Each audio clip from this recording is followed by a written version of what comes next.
तो क्या हाल चाल है दोस्तों।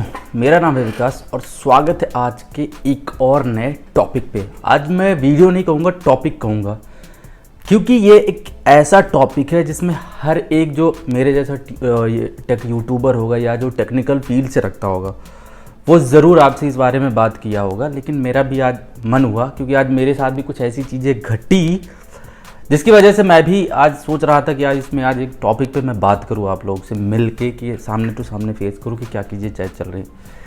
जब से इंडिया में लॉकडाउन हुआ तब से फ्रॉड करने वालों की संख्या भी काफ़ी ज़्यादा बढ़ोतरी हुई है।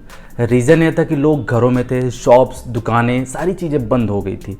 कोई स्मार्टफोन का फ्रॉड करना शुरू कर दिया, कोई बैंक का फ्रॉड करना शुरू कर दिया, कोई क्या होता ना कि MLM के नाम पे भी लोगों का काटना शुरू कर दिया। मतलब इस 3-4-5 महीने में लोग इतने अंधे हो चुके थे कि उन्हें समझ नहीं आ रहा था कि वो किस तरह से लोगों का काटे। आपको बता दूं, मेरे एक बहुत पुराने मित्र हैं, रिसेंट में मेरे एक बहुत पुराने मित्र हैं, उनके साथ भी कुछ ऐसी ही घटना घटी। आपको बता दूं उनके साथ क्या हुआ कि उन्होंने एक सैमसंग का डिवाइस परचेज किया था। मैंने उन्हें सजेस्ट किया था, मैंने उन्हें परचेज करवाया था। उसकी क्या स्क्रीन टूट गई थी। उन्होंने क्या किया कि जस्ट डायल पे सैमसंग के कस्टमर केयर का, क्योंकि कस्टमर केयर तो बंद थे लॉकडाउन की वजह से, कस्टमर केयर का नंबर निकाला, जस्ट डायल से उनको कॉल्स किया। कस्टमर केयर में जिसका नंबर ऐड था, कस्टमर केयर नाम से एक फर्जी प्रोफाइल क्रिएट थी और उनका नंबर ऐड था।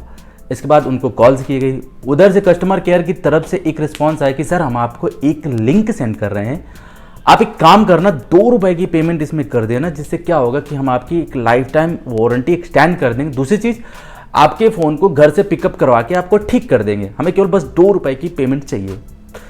अब उन्हें इतनी चीज़ समझ में नहीं थी, या कहो उनका दुर्भाग्य कहो, उन्हें एक लिंक सेंड की गई, उन्होंने लिंक में अप्रूवल दे दिया। पहले तो स्टार्टिंग में 2 रुपए कटा, लेकिन जस्ट आधे पौन घंटे में उनके अकाउंट से 70,000 रुपये फुर्र हो गए। अब आज उनके पास मेरे पास कॉल आया, मतलब उनको जब नॉलेज हुआ, पता चला, उन्होंने कंप्लेन कराई, सब बैंक में फ्रॉड की कंप्लेन कराई, FIR कराई, साइबर क्राइम कराई, मतलब चीज़ें चल रही। लेकिन रिसेंटली आज मेरे पास कॉल किया, मुझे बताया कि मेरे साथ कुछ ऐसी घटना घटी। तो मैंने कहा था यार, एक बार आप मुझसे कम से कम पूछ तो लेते, या एक बार आप ध्यान दे लेते। जब आपको पता है कि लॉकडाउन की वजह से बंद है, सैमसंग के सर्विस सेंटर ऑलरेडी एक्सटेंड कर रही है वारंटी, आपको नहीं पता तो आप मुझसे पूछ लेते, मैं आपको बता देता। लेकिन खैर जो भी हुआ वो बहुत बुरा हुआ उनके साथ। बैंक की तरफ से कंटिन्यू हो पा रहा है कि हो सकता है उनकी पेमेंट वापस लौट जाए। आज मैं बात करूंगा स्मार्टफोन फ्रॉड के बारे में। आपने रिसेंटली बहुत सारी वीडियोस देखी होंगी, लेकिन मेरा भी एक जिम्मेदारी बनी कि मेरी जितनी ऑडियंस है मैं भी उनको इस फ्रॉड से अवेयर कराऊं कि आखिर ये चीज़ें क्या चल रही हैं मार्केट में। तो आज मैं बात करूंगा स्मार्टफोन फ्रॉड के बारे में। लेकिन उससे पहले अगर पहली बार मेरे चैनल पे आए हो या आपको लग रहा है मेरा काम अच्छा हो रहा है, तो प्लीज़ इस वाली वीडियो को लाइक कर देना, शेयर कर देना, सब्सक्राइब कर लो इस वाले चैनल को, बेल नोटिफिकेशन प्रेस कर लेना, जिससे मेरे आने वाले वीडियोस की नोटिफिकेशन आपको मिल जाए। गूगल पे अगर स्मार्टफोन फ्रॉड अगर सर्च किया जाए तो सबसे पहले 251 का नाम आ रहा होगा। आप में से बहुत लोग जानते होंगे 251 के बारे में आखिर क्या है। पीछे स्क्रीन में मेरी दूसरी कुछ चल रही है, इसके बारे में मैं आपको बाद में बताऊंगा कि आखिर क्या चल रही है। लेकिन मैं पहले 251 के बारे में बात करूँ। बहुत से लोगों को पता होगा, बहुत से लोगों को ना पता होगा। कुछ साल पहले, यानी मैं एग्जैक्ट सन तो मुझे नहीं पता, मुझे इसके लिए विकिपीडिया देखना पड़ेगा। क्या था इसका,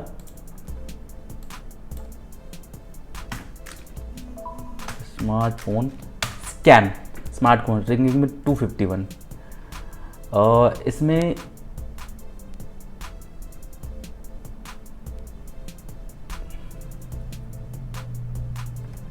करीब 2015-16 के आसपास रहा होगा। एक रिंगिंग बेल नाम की कंपनी थी जिन्होंने लोगों को एक लुभावना ऑफर दिया, अट्रैक्टिव वाला, कि आप 251 रुपये डिपॉजिट करो, 2 साल में हम आपको स्मार्टफोन, टच स्क्रीन स्मार्टफोन बना के देंगे। लोगों ने इतना ज़्यादा उस वेबसाइट पे, उस कंपनी में इन्वेस्ट किया कि पूछो ही मत। अगर मैं मोटा मोटा हिसाब बैठाऊं तो करीब 17 मिलियन रुपए का उस कंपनी में इन्वेस्ट हुआ। 2 साल बीता, लोगों को जब स्मार्टफोन नहीं मिले, ना उनका पैसा मिला, लोगों ने हंगामा काटा, कोर्ट में केस गया, कंपनी के ऑनर ने ये कहा, गवर्नमेंट से कहा कि आप हमें फंड करो, हम लोगों के पैसे दे दें, लेकिन गवर्नमेंट ने मना कर दिया। रीज़न क्या हुआ, उन्हें जेल हुई। कंपनी की तरफ से कोर्ट में ये भी कहा गया कि हमने 65,000 यूनिट करीब डिलीवर्ड कर दिए, लेकिन आज तक ना लोगों को पैसा मिला ना फ़ोन मिला। दुर्भाग्यपूर्ण से इस वाली कंपनी में मैंने भी इन्वेस्ट किया था 251 रुपये छोटे प्राइस के लालच के चक्कर में, लेकिन आज तक ना तो फ़ोन मिला ना ही पैसे मिले, कंपनी ले डूबी। अब अगर मैं नेक्स्ट फ्रॉड के बारे में बात करूं, एक अगली श्रेणी में वो आता था एस्कोबार कंपनी ने एक फ्रॉड, मतलब वो भी एक फ्रॉड की तरह वेबसाइट हालांकि टेक डाउन कर ली गई, लेकिन फिलहाल अभी चली। पिछले साल सैमसंग ने गैलेक्सी फोल्ड 2 लॉन्च किया था। तो एस्कोबार ने क्या किया कि इस वाले फ़ोन को परचेज करके अपनी ब्रांडिंग लेबल लगा के मार्केट में कम दाम में यानी 30,000 रुपए में बेचना शुरू कर दिया। अब क्या था, लोगों ने क्या था कि इस वाले फ़ोन को अगर गैलेक्सी फोल्ड 2 30,000 मिलेगा तो अट्रैक्टिव चीज़ें लगती है, लोगों ने परचेज करना शुरू कर दिया। इस कंपनी ने क्या किया, कुछ 20 जो फेमस टेक यूट्यूबर है रिव्यू के लिए उनके पास भेजा, बाकी वेबसाइट में लिस्ट करा दिया। कंपनी ने ये कहा कि आप एक काम करो, बुक कर लो। बुकिंग में क्या पूरी अमाउंट लेते थे, लेकिन बाद में आपको ये 2 या 3 महीने में डिलीवरी करना शुरू कर देते थे। लोगों ने लड़कियों के ऐड दे के बुक कर दिया, लेकिन उस वाली बुकिंग का ना तो उनको फ़ोन मिला ना तो पैसा मिला। कंपनी इतना ही नहीं रुकी, कंपनी ने एक और नया तरीका निकाला नया फ्रॉड करने का। इसी कंपनी ने एप्पल के आईफोन 11 प्रो मैक्स को रीफर्निश बना के पीछे की तरफ गोल्ड की एक प्लेट चिपका के ये फिर से लोगों को काटना शुरू कर दिया, मतलब बेचना शुरू कर दिया। तो लोगों ने क्या किया, लड़कियों के ऐड में आके इसको भी बुकिंग करा, लेकिन फिर भी कुछ चीज़ें ऐसी थी जो अवेयरनेस के रूप में जो टेक यूट्यूबर्स ने क्लियरिटी रखी सामने, तो शायद हो सकता था कि लोगों का पैसा वैसा बच गया होगा, लेकिन अदरवाइज काफ़ी लोगों का इन्होंने पैसा लूट लिया था। अब इनके खिलाफ क्या हुआ क्या नहीं हुआ ये तो आई डोंट नो, मुझे नहीं पता, लेकिन ये भी एक तरह का स्कैम था जो कि इसी लॉकडाउन पीरियड में सैमसंग के गैलेक्सी फोल्ड 2 के लॉन्च होने के बाद ये भी चलता रहा। अब रिसेंटली एक फ्रॉड भी मेरे सामने नजर आया, वो था क्रिप्टन मोबाइल का, जो आजकल आप लोगों में से बहुत लोगों को पता होगा क्रिप्टन मोबाइल के फ्रॉड के बारे में। इसमें क्या था कि इन्होंने एक वेबसाइट क्रिएट करी ईजी फोन्स के नामक से। इस वाली वेबसाइट में इन्होंने स्मार्टफोन ऐड किए, मतलब Vivo, Oppo, Xiaomi, Realme, Samsung, Honor, मतलब जितनी भी स्मार्टफोन ब्रांड की कंपनियां हैं सबका मॉडल इन्होंने ऐड किया। केवल फ़र्क सिर्फ इतना था कि इनका जो स्टार्टिंग में जो कंपनी का ब्रांड था, जो रेपुटेटेड कंपनी ब्रांड था, उसका नाम हटा के एक क्रिप्टन मोबाइल्स जोड़ दिया। ईजी फोन्स के नाम से एक वेबसाइट क्रिएट करी जिसका डोमेन का ऑनर पता नहीं हाइड कर रखा था प्राइवेसी लेकिन ये जो डोमेन क्रिएट हुआ था इसी फरवरी के महीने में यानी 2020 में डोमेन खरीद किया। अब इनका क्या था, अब सामने वेबसाइट में आप देख ही सकते हो इसका क्या था। ईजी फोन में इन्होंने कुछ मॉडल्स ऐड कर रखे हैं क्रिप्टन के नाम से, कुछ क्रिप्टन के नाम से बहुत सारी चीज़ें ऐड कर रखी। यहाँ पे देखो क्रिप्टन 5 प्रो, क्रिप्टन A50s, ये बेसिकली सैमसंग का A50s है। क्रिप्टन M30s के नाम से, क्रिप्टन पॉपअप कैमरा यानी क्रिप्टन K20 प्रो के नाम से ऐड करा। नीचे की तरफ अगर इसमें देखेंगे तो cash on delivery, express delivery, safe payment, मतलब बाकी सारी चीज़ें कह। अभी रिसेंटली क्या था, एक फेमस यूट्यूबर बीबन करके नाम था, उन्होंने इस वाले फ़ोन को ऑर्डर किया, जबकि उन्हें उम्मीद नहीं थी कि ये फ़ोन देगा, लेकिन जब उनको यूनिट प्राप्त हुई तो एक सस्ता सा एंड्रॉयड फ़ोन उन्हें रिसीव हुआ। इन लोगों का एक अच्छा तरीका था एडवर्टाइज करने का। इन्होंने क्या था, ऑडियंस को टारगेट किया यूट्यूब के माध्यम से, क्योंकि बेसिकली लॉकडाउन की वजह से क्या था कि लोग घर पे थे, यूट्यूब को ज़्यादा सर्च करते थे, यूट्यूब सब अदर OTT प्लेटफॉर्म, तो यूट्यूब को इन्होंने टारगेट करके अपना ऐड रन किया और इन्होंने भी बहुत से लोगों का मिलकर काट दिया।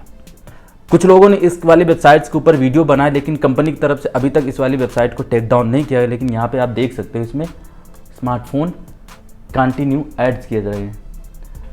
तो ये थे कुछ फ्रॉड। अभी रिसेंटली और कुछ थे, कुछ USB के नाम से फ्रॉड किए थे, कुछ ऐसे चीज़ों के नाम से फ्रॉड किए जो हमें चीज़ें नहीं पता चलती। तो मैं अंत में एक ही चीज़ कहूँगा कि अगर आपको कुछ ऐसी सस्ती चीज़ें देखने को मिल रही हो, चाहे वो स्मार्टफोन हो, चाहे वो आपके डेली यूज़ की चीज़ें हों, चाहे वो कपड़े हों, कुछ भी हो, वटेवर, अगर आपको लग रहा है कि इस ब्रांड का माल इतने सस्ते में आपको मिल रहा है तो सीरियसली आप वहाँ पे इन्वेस्ट ना करें, ना उसे खरीदने की कोशिश करें। अगर आपको नई चीज़ें समझ में आ रही तो आपसे कोई जानकार हो या किसी को आप जानते हैं जो टेक्निकल नॉलेज रखता हो, जिस चीज़ों के बारे में रखता हो, तो एक बार आप उनसे ज़रूर कंसल्ट कर ले और प्लीज़ ऐसे फ्रॉड से बच के रहें। तो बस यार आज की इस वीडियो में बस इतना ही। मुझे उम्मीद है होपफुली आपको पसंद आई होगी, आपको काफ़ी ज़्यादा इन्फॉर्मेटिव भी लगी होगी। जितना मेरे से हो सका, मेरे जो नॉलेज में था, मैंने आपको बताने की कोशिश की। अगर आपको पसंद आएगी तो प्लीज़ इस वाली वीडियो को लाइक कर देना, कमेंट्स करके मुझे अपना सुझाव या फीडबैक ज़रूर देना, दोस्तों के साथ शेयर ज़रूर कर देना। हो सकता है शायद कोई आपके जानने वाला इस फ्रॉड से बच सके, वो सस्ते के चक्कर में अपनी पैसे ना लुटा सके, क्योंकि आज पैसे बहुत मेहनत से कमाए जाते हैं। होपफुली आपको पसंद आएगी, सब्सक्राइब कर लो इस वाले चैनल को। मैं नेक्स्ट वाली वीडियो में आपसे मिलता हूं, तब तक के लिए take care, bye bye and always keep smiling. Please ऐसे फ्रॉड से बच के रहें।